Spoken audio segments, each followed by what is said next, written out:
Sunday night at 8 Eastern on C-SPAN's Q&A.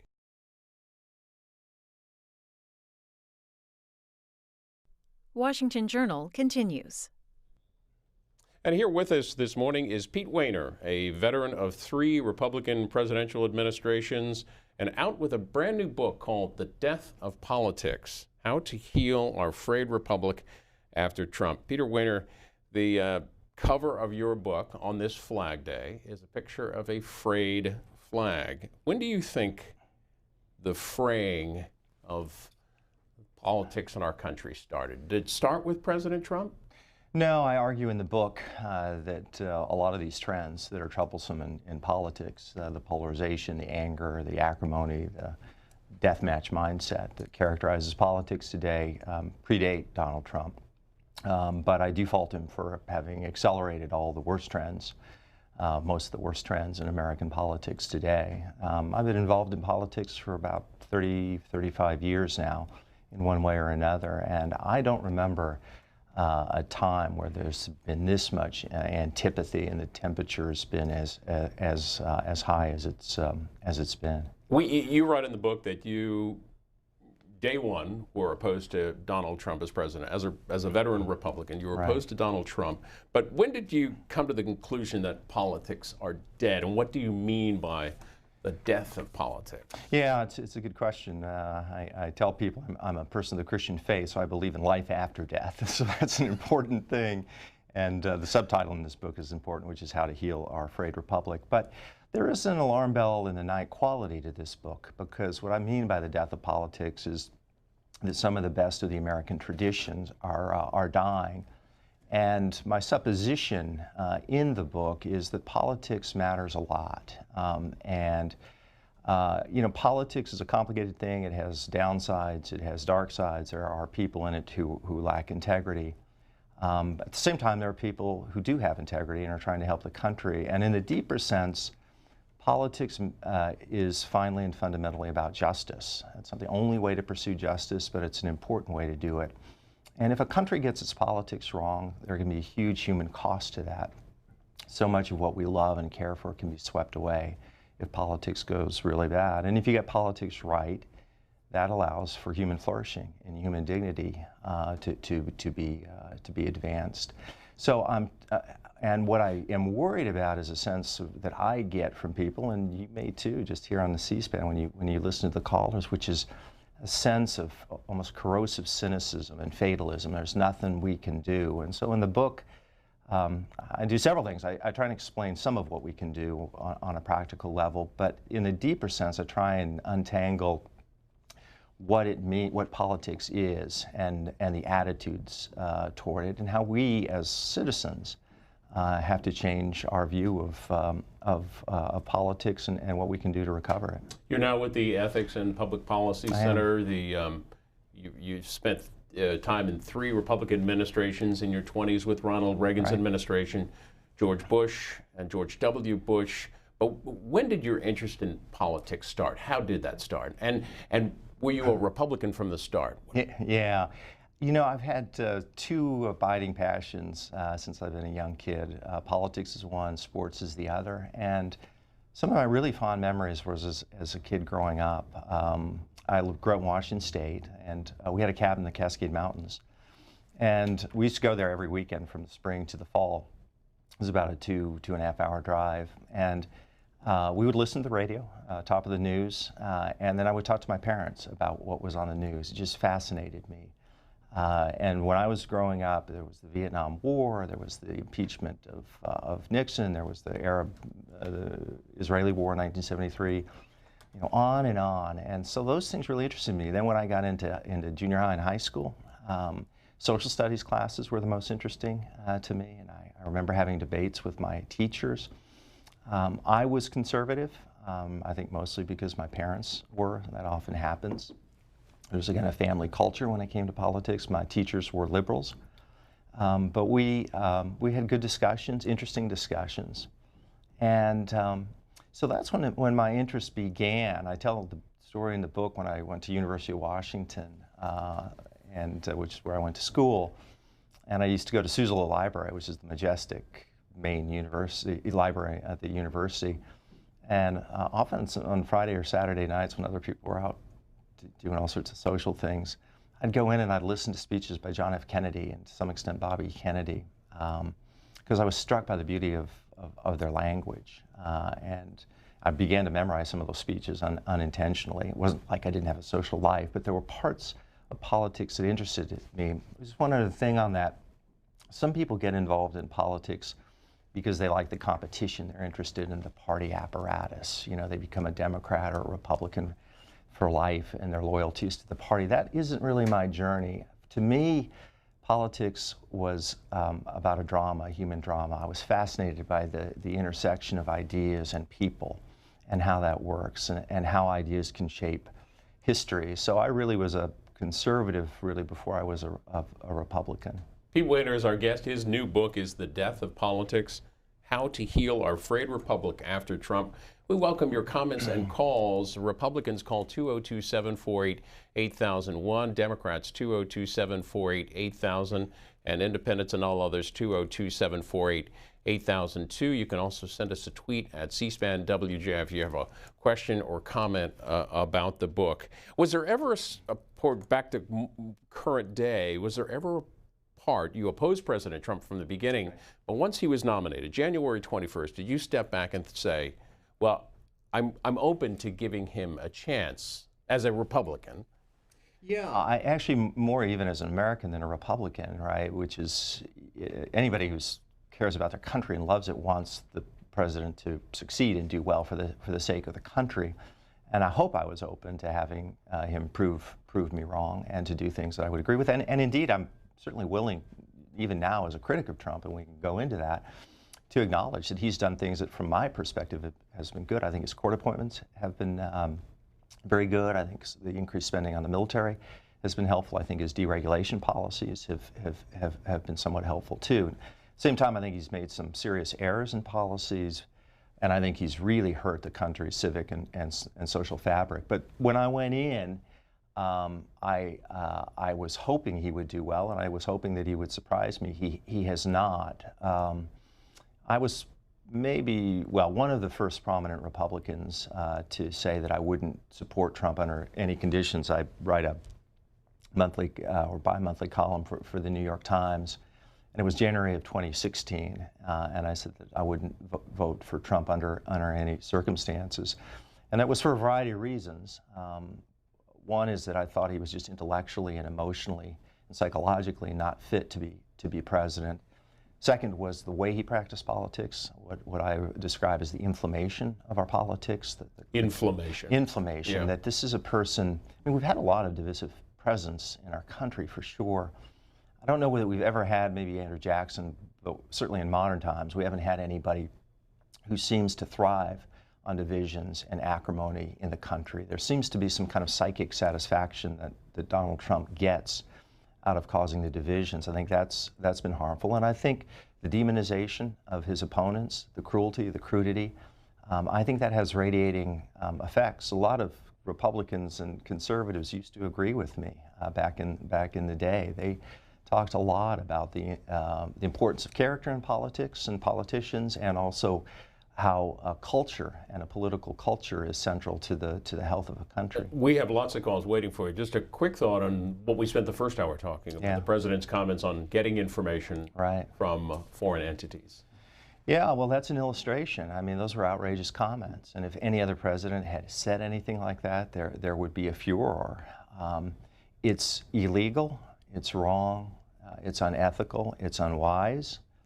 It can trigger a kind of mutually assured destruction in our politics as well, right? Because if you've got one person, the President of the United States, that basically gives a green light to interference by hostile foreign nations in an election, then the other side may say, well, if he's going to do it, we're going to do it too. And where does it end?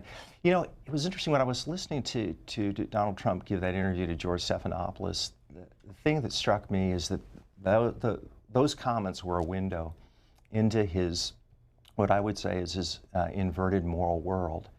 For him, what helps him is right by definition, and what hurts him is wrong by definition.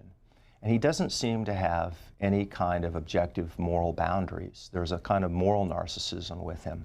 Everything revolves, his human relationships, all his actions seem to revolve around whether they help him or not. And I think he is a one-man battering ram against our institutions, against our norms, against integrity. And I think that that has a big effect. It was interesting the other day, George Will, who likewise has a new book out. Yes, he does, called Conservative Sensibilities, and I've just started it. It looks very good. And Will is a freak of nature. He's just a great columnist and been a columnist since the early 70s, and is the dean of conservative writers. He's a person of really distinguished conservative pedigree and intellect. And he said the other day in an interview that the damage that Trump is doing to America exceeds what Nixon did, and that Trump has rung bells that can't be unrung in terms of our politics.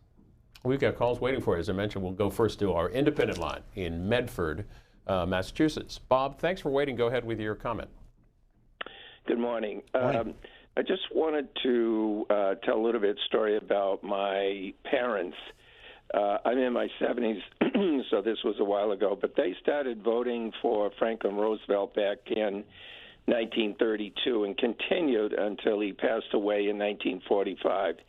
Then they switched over to Harry Truman as vice president and voted for him until he lost in 1952 to Dwight Eisenhower.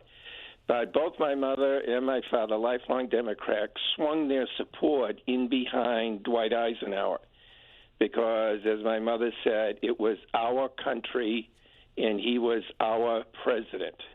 Well, today, that feeling is gone. It is completely erased from our attitude. It is now our party, our agenda, and nobody can object to our plan and our philosophy. It's just out. Nobody listens to each other. And it's very sad. And I don't know what the answer is. You go up and down the channels, you know which stations are going to be pushing out their agenda. It's plain and simple. And I would ask one question. I didn't vote for Donald Trump, but I support him because he's our president until he does something totally outrageous. But I would ask your guest if he thinks Trump has an inverted moral agenda. What did he think of Bill Clinton? Yeah, I'll deal with those things. Yeah, on Bill Clinton, let me take that one first. I was a critic of Bill Clinton, actually, and said so at the time publicly, and was vocal about those criticisms because I made the argument in part that character matters. I don't think, if you look through my history, that I've moved at all in terms of the standards that I apply here. I think a lot of conservatives and Republicans have, the same people who used a 2x4, figure of 2x4, to bash Bill Clinton upside the head and argued that character matters and integrity matters. And now, when it comes to Donald Trump, are often his most vocal defenders. That's not the case with me. Again, I've been a lifelong Republican and conservative. So whatever is wrong in my analysis and whatever criticisms one might have with me, I don't think hypocrisy is one that is merited. In terms of the political tribalism that the caller describes, I agree, and I talk about that in the book. As I said, it's more accentuated than at any point. Let me say one thing, and I do this in the book, and it's important in part because of the criticisms that I have and the concerns that I have, which is we have to keep a historical context too, right? There's a tendency for all of us to think that whatever age that we're in is the best or the worst there's ever been. American politics, and indeed politics in every free country, has always had its rough sides. I mean, the first contested election in America between Jefferson and Adams was a ferocious fight. It almost tore the young republic apart. You had the duel between Aaron Burr and Alexander Hamilton, where Hamilton was killed. We don't do that. We had the Civil War. 700,000 people dead in a country of roughly 30 million people. That would be the equivalent of 7 million people dead today. the late 60s and early 70s, riots in the streets, universities being taken over and burned, Kent State, the shooting of the National Guard shooting at Kent State, the Democratic National Convention in Chicago, where there was blood in the streets, the Vietnam War. There were actually, in the research of the book, in a period, 18-month period between 71 and 72, there was an average of 5 domestic bombings in the United States per day. So we've had other rough periods. It's not the worst period in American history. Now, having said that, the tribalism is difficult. What do we do about it? Ultimately, what we have to do, and this is one of the pleas in my book, is it's really up to us. We can change it. The political system actually is responsive. And if citizens at every level, state, local, and national, and in their individual lives, put premium on integrity, on decency, on comity, and ethics, we'll get that. If we don't do it, then we're going to get the politics we have. One other point, which is, I think a lot of times people say, look, they look at our politics and they say that the political system is broken and the country is fine.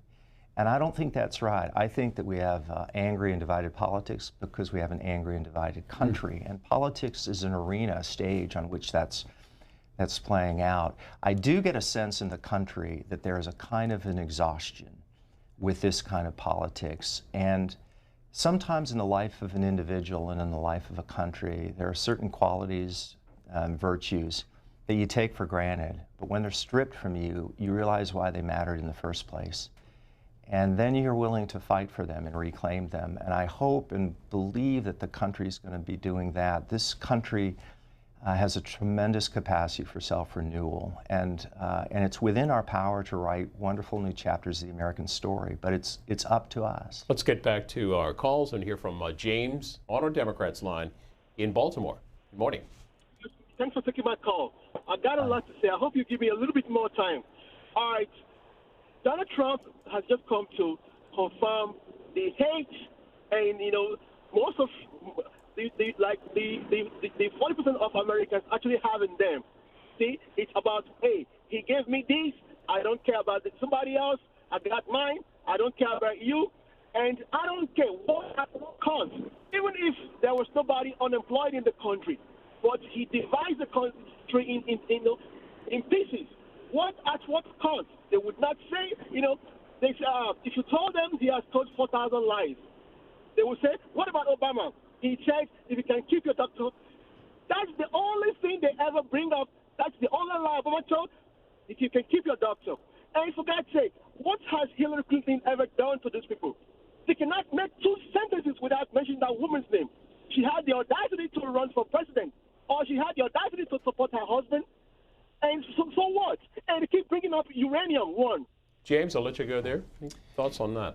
Yeah, to some extent, James is, and other callers here and people all over America are indicative of the state of the politics. You can just sense the anger and the passion and the feeling that one side has that the other side just doesn't understand me. And often there is a sense, I think, that people who disagree with us are not only wrong, but they're morally defective. That they're, by definition, almost corrupt in their views, and a sense, this is the death match mindset that I was referring to earlier, the feeling that if the other side wins, that our country is going to die and wipe away all that we care about, and I think that is one of the problems that we have. And look, I mean, I know the struggles of this. I've been involved in politics for a long time. I care about politics. My passions have been stoked up at times, and I've had attitudes that, when calm reflection, I wish they changed. I tell an anecdote actually in the book of a relationship that I had with Joe Klein, which may bear on this topic. So if you just give me a second, I'll give you a background on it. Joe was at the time a columnist, very fine columnist. He was a beautiful writer for Newsweek. And Joe and I met in the 1990s. I worked for William Bennett at the time. And the former education secretary. Exactly, and drug czar for George H.W. Bush. And Joe and I met. He was more liberal than I, but we had some mutual interests, and he was delightful company, and we got along really well. When I went into the Bush administration, for a variety of reasons, the relationship began to cool. George W. Bush? George W. Bush, right. I was Deputy Director of Speech Writing, and then I became Director of the Office of Strategic Initiatives. And for a variety of reasons, Joe felt like I had gone over to the dark side. And he was critical of me. When I got out of the administration in 2007, so I was free to write, I responded, and we had back and forth. So if you Google our names, you can see some of the back and forth that we had for the various publications. And it got angry, and there was antipathy, and some of the exchanges got, I think, too personal. And some people were cheering me on because they felt like I was, they agreed with me, they disagreed with Joe. But I felt like there was something about it that just wasn't right. People who knew me best, like my wife Cindy, thought, ultimately that needs to be repaired. It was several years later, it was actually during the Obama presidency, that I reached out to Joe. I wrote him an email. And make a long story short, we had a nice exchange. And we met at the Jefferson Hotel here in Washington, D.C. And as we were walking, we came from different sides from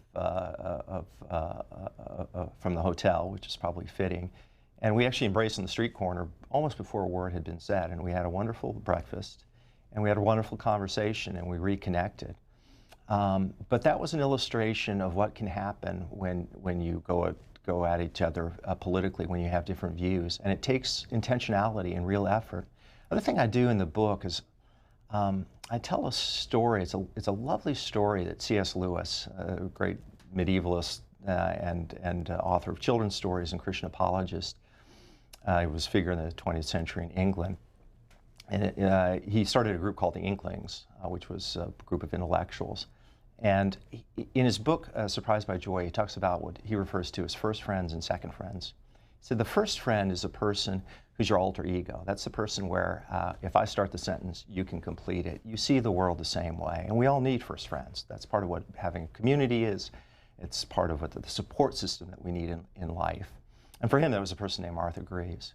Then he talked about what he called a second friend. And for him, that was Owen Barfield. He said the second friend is the anti-self. That's the person that reads all the same books that you do and draws all the wrong conclusions from them. And Lewis says, Owen Barfield and I used to go at it hammer and tong, late into the night, kind of trading these punches, and almost without knowing it, beginning to hear the other person and what they said. And the key thing as it relates to politics, the reason I tell that story in the book, is that both Lewis and Barfield treasured their friendship in part because they saw the world in a different way. That is, they felt like that there were things that the other person could teach them, an angle of vision on issues, on reality, on truth, that they wouldn't be able to see without the other person. And Owen Barfield later said, when Lewis and I would debate, we didn't debate for victory, we debated for truth. That's just an entirely different way of viewing political debate. And I think that what we have to recover is this sense of listening to other people, not necessarily changing your point of view, but trying to learn from them. What's their perspective? What might they see that I don't see? Let's listen to Anthony, who's in Huntington Station, New York, Republican line. You're on with Pete Wehner. Good morning. Hi. Good morning, Ben. Thank you for taking my call. I'm just calling to say a few things about the gentleman here. He's a never-Trumper. Understand that these never-Trumpers would have preferred Hillary to be president. You talk about conservatism, Republican politics. The election of Donald Trump was a rejection of politics as it was trending. And it doesn't seem to be understood by your guests. You talked about moral narcissism before about Donald Trump. Well, there's a narcissist culture in Washington that was rejected, and this man was duly elected by the people of this country to be a wall against that.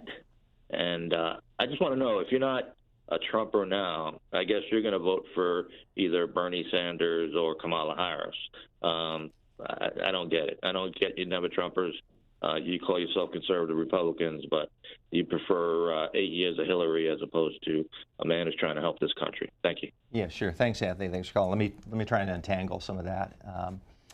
In terms of Hillary Clinton, I was a critic of Hillary Clinton. I didn't vote for her. I didn't vote for either one, actually. I'm a conservative, but I'm a critic of Trump, and you can be both at the same time. And in fact, what I argue in the book is, and what I've argued in pieces outside of the book is precisely because I'm a conservative in some respects that I'm critical of Trump. So I'm not a liberal. I didn't vote for them. Secondly, when Anthony said that I didn't understand that the election of Donald Trump was a rejection of politics as it's been practiced, actually I say the opposite in the book. I say that that's exactly part of the explanation for what happened. And I talk about the failures of the political class and that there's an enormous amount of frustration in the public with the way politics is practiced. And that's understandable. A lot of things have gone wrong.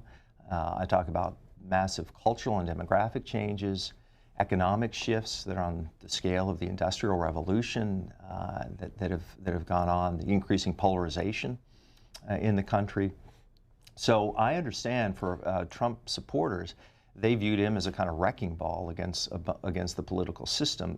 The question is it going to be better or worse because of him? And my argument is it's going to be worse. On the political parties, you write that both political parties are exhausted and devoid of ideas. Right. So do you think the political party, the Republican Party now, is the party really of Donald Trump, and the Democratic Party, emerging party, is more in the direction of what some are calling democratic socialism? Are these the new models for these parties? Right now it is, yeah. There's no question the Republican Party is the party of Trump. I would say that Trump's hold on at least a large part of the base is in some respects deeper than even for Ronald Reagan, which is an astonishing thing because this is a man whose entire life prior to becoming the Republican nominee was not in the Republican Party. He supported Democrats. He was a person of liberal views. And he has no acquaintance with conservative ideas. He's a person Donald Trump, who just didn't spend time in politics. And you could see during the primaries, he had no, he couldn't string together three coherent, policy sentences. But he's taken over the party, and as I thought and wrote about and predicted, the party would be transformed into his image, and I think that's problematic. In some respects, I'll just take one issue on how he's changing. He's doing it in many ways. Say protectionism versus free trade. That's one conviction that Trump has had pretty much throughout his entire life, as best I can tell. If you go back and listen to him in the 80s, certainly in the 90s, 2000s, he's a person who's against free trade and is a protectionist by instincts. That's why he's always, the main arrow in his policy quiver are tariffs. Well, the Republican Party for decades and decades and decades has been the free trade party, but he is now kind of fundamentally transforming it. He's doing it in another way. It's the Democratic Party, on the other hand, and I've been critical of it. I wrote a piece in The Atlantic. I'm a contributing editor of The Atlantic about what I consider to be the radicalization of the Democratic Party. And I agree, they are moving left at a remarkable rate. And you take a person like Bernie Sanders, who almost beat Hillary Clinton, didn't, in part because the establishment, the Democratic establishment was for her, not for him. But it was a real challenge, and he is a self-proclaimed Democratic socialist. And if you go back and read Bernie Sanders' views in the 80s and 90s, they were even more radical than they are today. And that is the center of gravity, increasingly, of the Democratic Party. You see it with Joe Biden, right? Just a week or two ago, Joe Biden had for 40 years supported the Hyde Amendment, and that was an amendment that said that federal funds would not go toward abortion. It wouldn't outlaw abortion. Roe v. Wade is the law of the land. But it wouldn't allow federal funding to go. And Biden said that he still supported that. And he was lacerated by the left. And within 24 hours, he flipped his position. So yeah, I think that both parties are in a bad place right now. I think there's a sense that they're both exhausted. And they don't have it within their toolkit, policy toolkit, to meet the challenges that we have. Now, having said that, these challenges are enormous. As I said, we're going through huge transitions. And anytime a country, a nation goes through transitions of the order of magnitude that we are, there's dislocation. And politics can't solve all of that. Our guest, Pete Wehner, another half hour or so on his new book, The Death of Politics, How to Heal Our Frayed Republic After Trump. 202-748-8001 for Republicans, 202-748-8000 for Democrats, and to our independent line, 202-748-8002. In Schaumburg, Illinois, we welcome Brian. Hey, good morning, gentlemen. Hi, how are you, Brian? That kind of leads into my question. You know, we've globalized everything on the economic front, and now I would like to talk about how it's affected our political parties.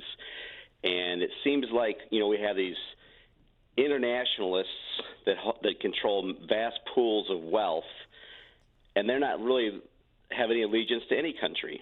And they just float around the world, you know, doing business, making profits, and they are putting lots of money into the American electoral system. You know, I've read many stories about all the Saudi money that's floating around Washington, D.C. and the United Arab Emirates and how that affects our foreign policy, plus the Israelis. You know, and it used to be that our two parties were they were more alike. They weren't as extreme. Like when my dad was a young man in the 50s, you know, Eisenhower really wasn't a right-wing Republican. He was pro-labor unions in some respects. And now it's like we've sold out the American worker. You know, you're for free trade, but really we've traded our jobs away for cheap goods. And now for most Americans, their standard of living is not improving. It's harder and harder to make a living as an average Joe in the United States. And our political parties don't care about average Joe. They think average Joe is just some ignoramus, doesn't really know anything, doesn't understand anything. All we got to do is win his vote when the election comes. And in the meantime, what the politicians, what they're really focused on is money. Get money. Brian, I'll let you go there. We'll hear from Pete Wehner. Thanks for the call. Yeah, there are a couple of issues there, Brian. Let me try and address them. I agree with what Brian said about the purification. Let's call it the purification of the parties. We've seen that the two parties are more purified. That is, more polarized than at any point since Reconstruction after the Civil War. So when I was when I first came to Washington, you know, in the 1980s and so forth, and in the 90s, you had overlaps. You had conservative Democrats, you had liberal Republicans. So you had people like Bob Packwood and Mark Hatfield and Chuck Percy, liberal Republicans. You had people like Joe Lieberman, Daniel Patrick Moynihan, and Southern Democrats who were more conservative, and that allowed the parties to engage each other. And for a variety of reasons, that has changed, and that makes compromise and deal making more difficult. There are other factors in terms of the globalization. I appreciate that. I'd say I'd be a little less cavalier about cheap goods. I mean, cheap goods is not a bad thing. It's a good thing because consumers would rather pay for things that are cheaper than more expensive. And the globalization of the economy is going forward, whether we want it or not. And there are a lot of benefits to that. But as you make advancements in an economy, and as some kind of professions die, that does create dislocation. I mean, when you went from the age of the horse and buggy to automobiles, that was generally, most people would say that that's a good advance. But if you were in the horse and buggy business, it was going to be a difficult time, and you were going to have some help. Money in politics, I'm open to this idea. The fact is that this is about free speech. There have been efforts to try and get money out of politics. John McCain was a big advocate for campaign finance reform. Conservatives I believe in the law of unintended consequences. A lot of times you try to do something and there are unintended consequences that emerge. And one of the unintended consequences of people who wanted to remove money from politics is now there's a lot of so-called dark money, groups that are out there, PACs that we know much less about than when the political parties were involved. What's happened is there's been an attenuation, a weakening of the political parties, which has sort of opened things up to a kind of Wild West show. You can't get rid of money in politics, so the question is how do you keep it in ways that are sane. And the last thing is, one thing that the 2016 election proved is that money in politics is not dispositive. I mean, Jeb Bush Not dispositive. Yeah. Not dispositive. It doesn't control it. Donald Trump spent, compared to the other candidates, relatively little money. Jeb Bush had a huge amount of money, and he didn't win. And the same for Clinton and Trump. I don't think money was what drove the outcome of the elections. Just a quick note here. We'll get some Kyle Griffin from Politico reporting that, tweeting this, that President Trump, this is on the Kellyanne Conway, the Hatch Act violations reported yesterday. President Trump is telling Fox that he will not fire Kellyanne Conway over the Hatch Act violations. Quote, they have tried to take away her speech, and I think you're entitled to free speech in this country. What's your take on that story yesterday?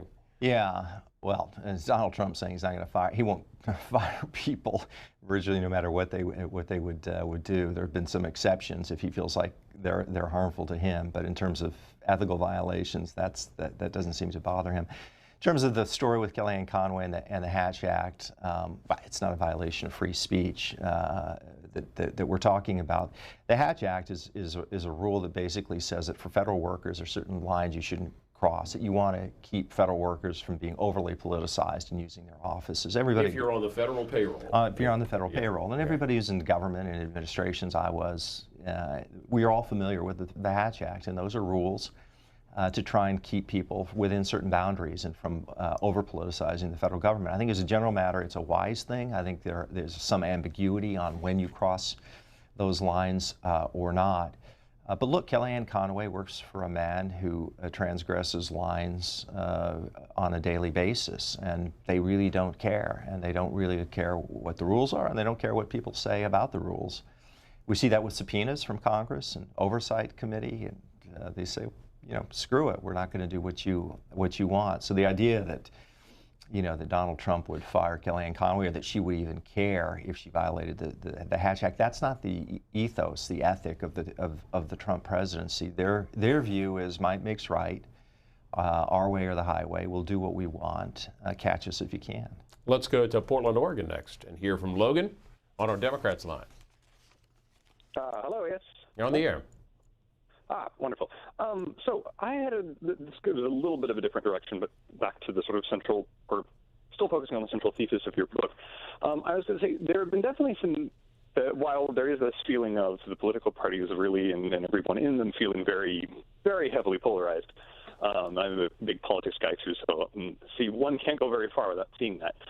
There are definitely some efforts, bipartisan efforts that the things that go through Congress and no one ever hears about that I feel like might help to allay some of this kind of discontent, this rift between Republicans and Democrats, right? So, for example, I do a fair bit of advocacy work in combating global poverty. Somebody mentioned something similar earlier, I remember. And I've been particularly keeping up on very bipartisan things like things for the Global Fragility Act, the Keeping Girls at School Act, a lot of stuff around the international affairs budget that very much include big proponents from both parties that can work together just fine on that. And I feel like if, these are important efforts that do things all over the world, they're part of sort of American global leadership.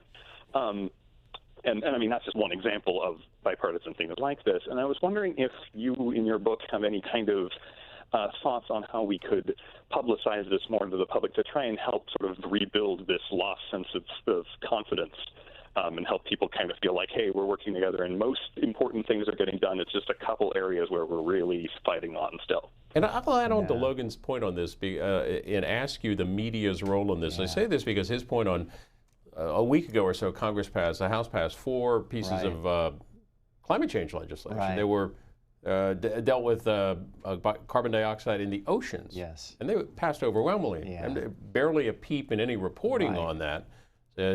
Similar to the issue he brings up, where's the media's responsibility in this? Yeah, boy, those are good questions. Thanks, Logan, and your follow-up or add-on to it was a good one.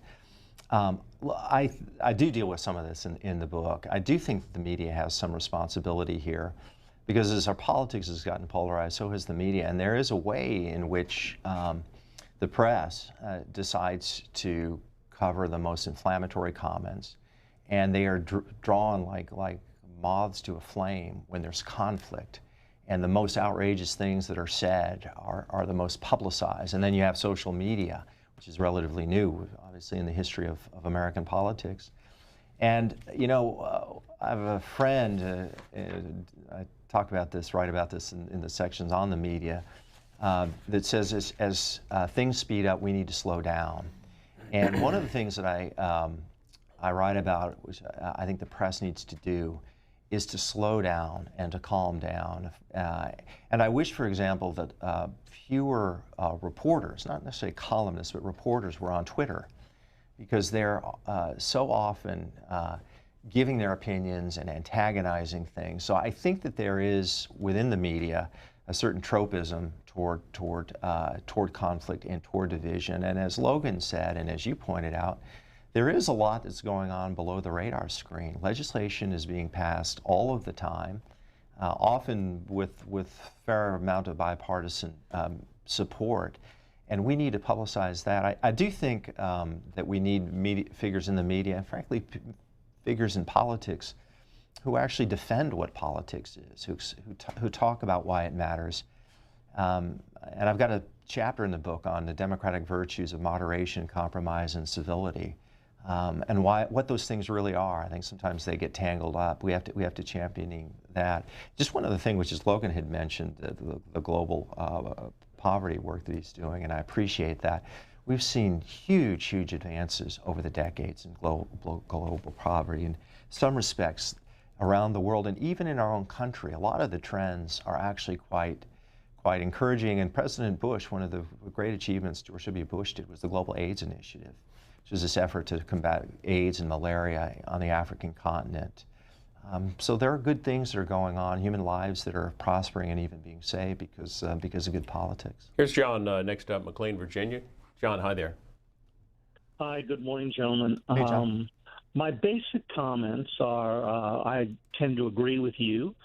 I would submit for your consideration that the structural problem that we have in our political system is that we gerrymander districts with regards to left and right or by race, and we probably shouldn't do that. We probably should gerrymander or draw districts to balance political extremism, balance them, draw them so that they're balanced 50-50 as close as possible, given what happens when we draw them to favor a Democrat or favor a Republican, which are merely the two parties that we have in our country. Secondly, I would suggest that what we're dealing with today over the last 20 years is a move from classical Western liberal thinking to one of central planning and socialism versus individual freedoms. And those are the battles that we're seeing on Capitol Hill, when we elect our presidents, and in the courts, when we look at activist judges versus conservative textual reading of the law that's passed by the legislatures. So, thanks for that, John. We'll hear from Pete Wehner. Yeah, thanks, John. Those are interesting and intelligent comments. On the gerrymandering, I'm certainly open to that, and I take his point, which is when you gerrymander these districts, that is, carve up these districts, and people in public office do this all the time because they want to try and create districts so they're not challenged. A very distinguished scholar at the Brookings Institution, William Galston, who worked for President Clinton, and Bill is a political theorist. He's written actually about gerrymandering and has said that it's not as much of a problem as people often ascribe. So he's worth reading about on that. And one of the things I think that Bill says is that politics is divided not just in terms of these House races and gerrymandering, but you even see it in the states themselves, and in the Senate, which of course gerrymandering isn't relevant to.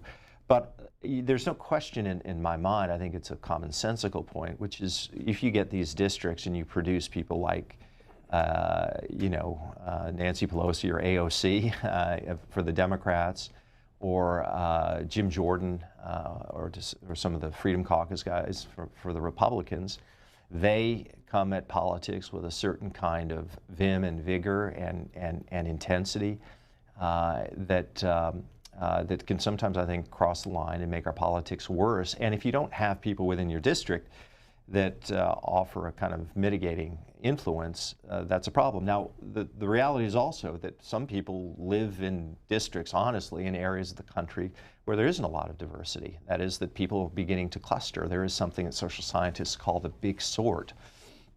People have begun to sort themselves out ideologically, geographically, socially, in all sorts of ways, and that's part of, as I said, the manifestation of that is going on in politics itself. Earlier in this conversation, you mentioned that you were a Christian. I want to ask you about a couple of poll numbers. Not surprisingly, the recent Gallup poll, overall the presidential approval number was 40% among Republicans, right. 90%. We talked about the party, but this number, among evangelicals, the recent Pew approval rating, evangelicals, 78% approval rating. Does that, as a Christian, does that number surprise you?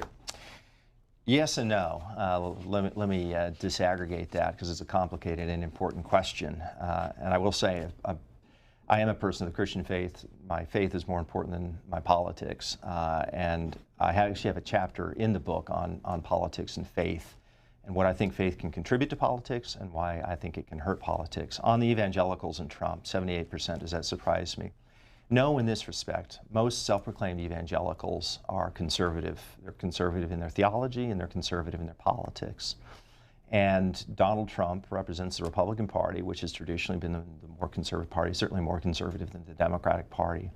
So Donald Trump is advocating policies, particularly in areas that evangelicals traditionally care about, cultural issues, the courts, abortion, and others, that they agree with. So it would make sense that they would support him in large numbers, and they voted for him in huge numbers. More evangelicals voted as a percentage for Trump than voted for George W. Bush. So that's understandable. Let me tell you what my criticisms of evangelicals are, and I'm somebody who has been part of the evangelical world for most of my Christian journey, although I no longer consider myself an evangelical, I'm still a Christian.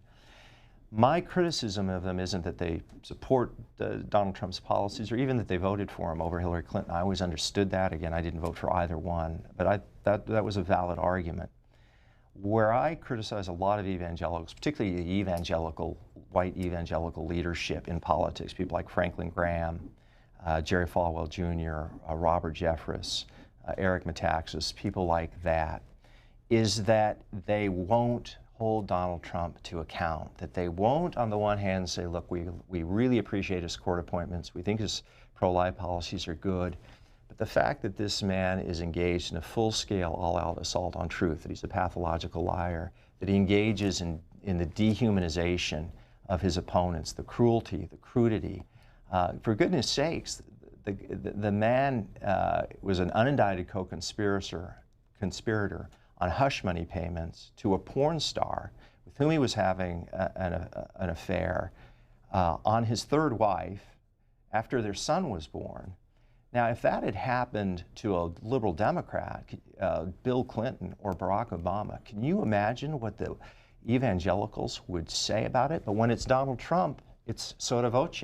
They go silent, or they even defend him. And that, to me, is the indictment of not all evangelicals. I have friends who are evangelicals, people who are conflicted on Donald Trump, who are generally troubled by him, but there are far too many, in my mind, who are enthusiastic supporters, and they view this as an existential struggle, an apocalyptic fight, and the danger of that is you'll make deals with the devil to defeat Satan if you think that that's the stakes of the struggle. Just under 10 minutes with a guest, Pete Wehner. A quick programming note on the president. We will be covering the president's comments this afternoon at the White House in the Rose Garden on small business and health care. It's coming up at 3:30 Eastern here on C-SPAN. We go next to Long Beach, California, and hear from Lori on our Democrats line. Yes, hi, and thank you very much for taking my call. I really appreciate this guest. I agree with everything he says. I'm a Democrat, and he is so calm, and he's explaining everything so well about the media about the evangelicals, about Jim Jordan, which I really appreciate because this guy is, I don't know what he is, but anyway, you're calm. I'm not. I'm totally just for myself. I'm just totally for Joe Biden. I don't care how old he is. I watched his full speech on C-SPAN the other day, and he was strong. He was great. He was humorous in a very effective way against Trump, but in a, he's just great. He talked about the finances, Wall Street, foreign policy, everything. I've watched him. I'm 65. I've been a nurse for 40 years. I've watched him for decades and wanted him to be president. I've always admired him. But aside from that, I so appreciate this guest. He just is saying everything I would like to say but can't say so well. But well, appreciate you calling in, Lori. Let's hear next from Joe, who's in Gaithersburg. Independent. I'd like to spend the next 10 minutes. Hang on, Joe. Just a second. You want a quick response? Or? No, I'm just kidding. Okay, Joe. I just wanted her to go on. Joe in Gaithersburg, Maryland. Go ahead. Independent line. Hi, I'm a independent. However, I'm a practicing lawyer and have been in the Republican administration, at least at the state level, working for Governor Hall as a finance attorney. And so I've had the benefit of working with Republicans and working with Democrats. And what I think you're dead on is the issue of the attack on truth. And I really want to know if you believe we're in really a religious war. And I say that because people have their theologies, their belief systems, whether they call it a religion or not, and the attack on, and that the Republicans have positioned themselves to be the vanguards of faith and Christianity. But what you pointed out is that there's a lack of integrity to truth, and then it intersects with a belief system regarding people of color that harkens back to slavery that used religion to oppress black people. And so because when Trump has focused so much on color and the divisiveness, but has clouded it around religion, and so I really see we're in a religious war. And so the question is, what you said, and I appreciate it, you saying is that truth and integrity is being slayed at the sacrifice of politics. And so I wanted to see if you see that on both sides, because I see the Democrats swinging to the far with extreme, many consider extreme. We'll let you go. We'll let you go there, Joe. Just have a couple minutes left. Yeah, that's really interesting questions. Thanks for them. Yeah, there are two elements in here that I want to talk about that you raised. One on the religious wars, the other on the attack on truth. I don't believe that we're in a religious war at all. And I want to say one thing in defense of faith in the realm of politics. If you look through the history of the United States, some of the greatest movements, social movements and political movements that have emerged were really driven by faith. The anti-slavery movement, the anti-segregation movement, in my mind, the pro-life movement. And I write about, this book is about ideas, but it's also about stories, and it's about people and some of the dramas of American history. And one person that I spend some time on is Martin Luther King Jr., because I think he had so much to teach us in this realm. And King himself was a doctor, but also a reverend, and he used the beautiful language of the power of Scripture to make the case for the dignity of all human beings, and that was such a huge element of the Civil Rights Act. And it was true. I write about Harriet Beecher Stowe in Uncle Tom's Cabin. She was a person of the Christian faith. It was reportedly said, it may be apocryphal, but that when Lincoln met Harriet Beecher Stowe, he said, so this is the little lady that started the Great War. Mm-hmm. Yeah. And it's a beautiful book. It was a different approach, by the way, from a person like William Lloyd Garrison, who was, they said it was all teeth and claw. There was a ferocity to the abolitionist views of William Lloyd Garrison. Harriet Beecher Stowe took a different tack. She reached people's hearts through the characters in Uncle Tom's Cabin.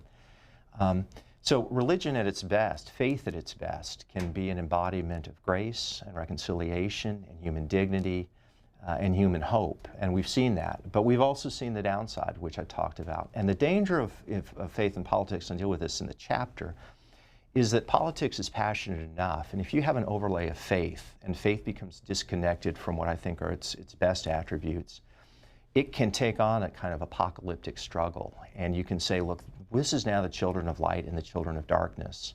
And politics becomes almost a sort of theological battle. Yeah.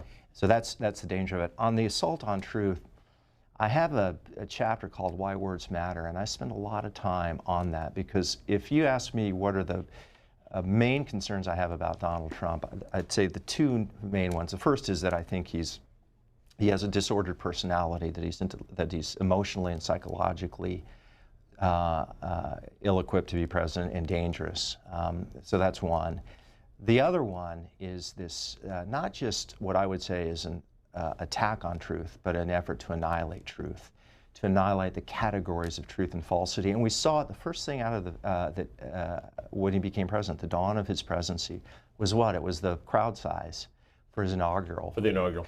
Mm-hmm. And he sent his press secretary out early, actually, sooner than Sean Spicer would have. He usually would have gone out on Monday. He sent him out on the weekend to tell us that his inaugural crowd was larger than Barack Obama's. Now, why is that a big deal? In some respects, it's not. It's like, who the hell cares if it's, who has a bigger crowd? The reason it was important and symbolic is that we had empirical, demonstrable evidence that Obama's crowd was larger. We had photographic evidence. We had Park Service numbers.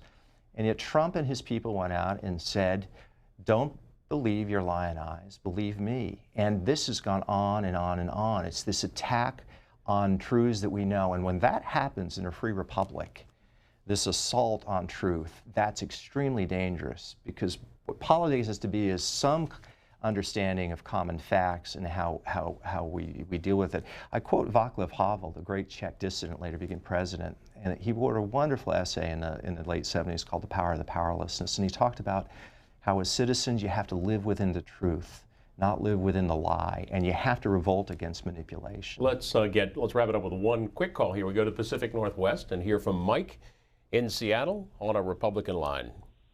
Thanks for waiting. Thank you. I believe President Trump is healing our nation because he loves babies, he loves children, and he's not slaughtering them, and he's pro-life, and this is what this man is overlooking, that this president loves our children and our nation, and that's the most important thing to understand of our whole healing process, which we're going through. His rallies prove it, and the media doesn't like to show the crowds because...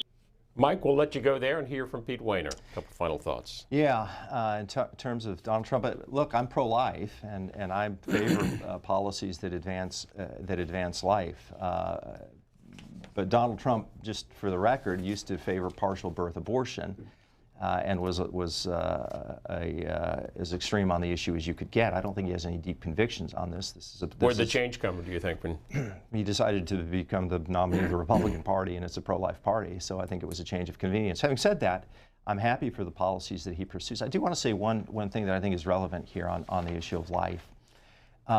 If you look at the number of, let me do a thought experiment. If you'd have told Mike back in 1992, you're going to have, let's fast forward to 2016, you're going to have 16 years of liberal Democratic presidents, particularly on the issue of life, and only 8 years of a conservative Republican. What's the number of abortions going to be if you were in 1992 and said, let's fast forward to 2016? At that point, there were roughly about 1.8, 1.9 million abortions. 16 years liberal Democrats, Supreme Court nominations, only 8 years of a Republican president. How many abortions? 2.5 million, 3 million? Today, the number of abortions in America are at the lowest number since Roe v. Wade in 1973. They're below 1 million. Now, as somebody who is pro-life, it's a complicated issue and I could go into it, but as a general matter, I'm pro-life. I think those are still far too many abortions, but they're far fewer than there have been. And I think sometimes people on the right and the pro-life people make a kind of simplistic connection that say liberal Democratic president equals more abortions. It's a complicated issue. Culture is deeper than politics. A lot goes on, and there are some positive signs. Donald Trump himself, I mean, I think his record speaks for itself. I don't think He's a person who has in his actions manifested a deep love for the country. I think he's dividing it, and I think will be worse for having had him as president. The book is The Death of Politics: How to Heal Our Frayed Republic After Trump. Peter Wehner, the author. Thanks so much for being here on Washington Journal. Good luck. I enjoyed it. Thanks for having me. There's more ahead this morning. We are joined next by Mark Janice, who is the lead plaintiff in the 2018 Supreme Court decision, the case Janice v. AFSCME, and the Liberty Justice Center's Brian Kelsey. We'll be talking more about legal challenges to labor unions when Washington Journal comes back. Thanks, Pete. Really.